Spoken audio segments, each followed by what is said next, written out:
ሰላምዬና ሳሚ በመጨረሻም ተታረቁ። የሰላምዬ እውነት ወጣ። የነ ሜሮንና የግርማ ውሸት በመጨረሻም ተጋልጧል። ሳሚና ሰላምዬ አሁን እንደ በፊታቸው ሰላም ሆኗል ማለት ነው። ምክንያቱም ሰላም አለመሆናቸው ሳሚን ብቻ አልነበረም የጎዳው። ሰላምዬ በጣም ተጎድታ ነበረ። እዛ ቤት የመቆየቷ ምክንያት ከሌላ ባሻገር ሳሚኝ ነበረና ሳሚዬ አሁን እንደዚህ ይቅርታ ስላረገላት ወይም ደግሞ እውነቱ ስለተረዳው ሰላምዬ በጣም ደስ ብሏታል ማለት ነው። ሰላም ቤተሰብ እንዴት ናችሁ? እኔ ያለው ፈጣሪ የተመሰገነ ይሁን። ያላችሁበት ሰላማችሁ ዘትርፍ ይበልልኝ። ለዚህ ቤት አዲስ ሲሆናችሁ ሰብስክራይብ፣ ሼር፣ ላይክ የመደወል ምልክቱን እየነካችሁ ቤተሰብ እንድትሆኑ በትህትና እየጠየቅኩኝ አሴት ክፍል 10 እንግዲህ ሰላምዬና ሳሚ ይታረቃሉ ብዬ አምናለሁ። ሰላምዬ እንግዲህ በጣም ከፍቷታል። ከባድ ሁኔታ ውስጥ ነች።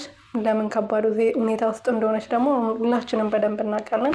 ሳሚ ተቀይሮባታል።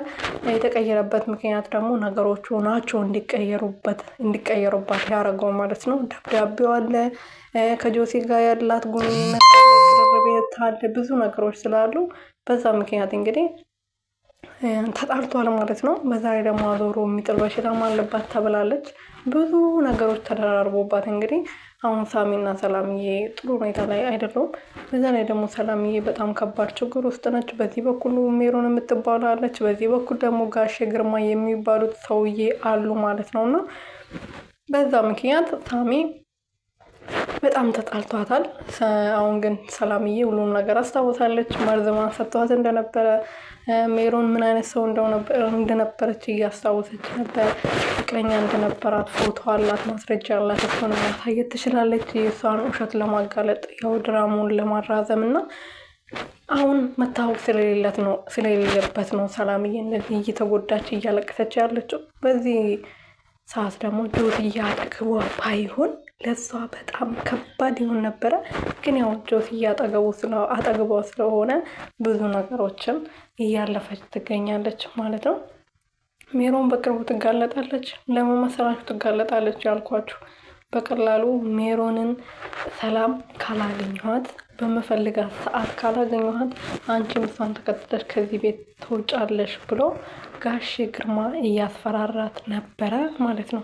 ከሷ ያላገኘሁትን ነገር ደግሞ ከአንቺ አገኘዋለሁ በማለት እጇን ይዞ ሲያስፈራራት ነበረ።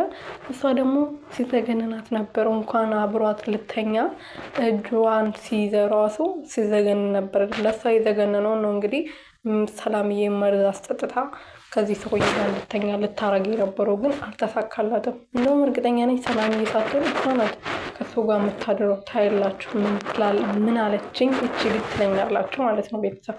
እና ምንላችሁ ፈልጌ ነው ሰላምዬ እንግዲህ አቶ ግርማ በመጨረሻም ቀን ላይ ገብቶ አውርቷት ነበረ እና እሷ ታማ ስለነበረ ብዙ ከክላስ እየወጣች አልነበረና ገብቶ በግድ አስገድዶ የሚፈልገውን ነገር ለማግኘት እየሞከረ ነበረ።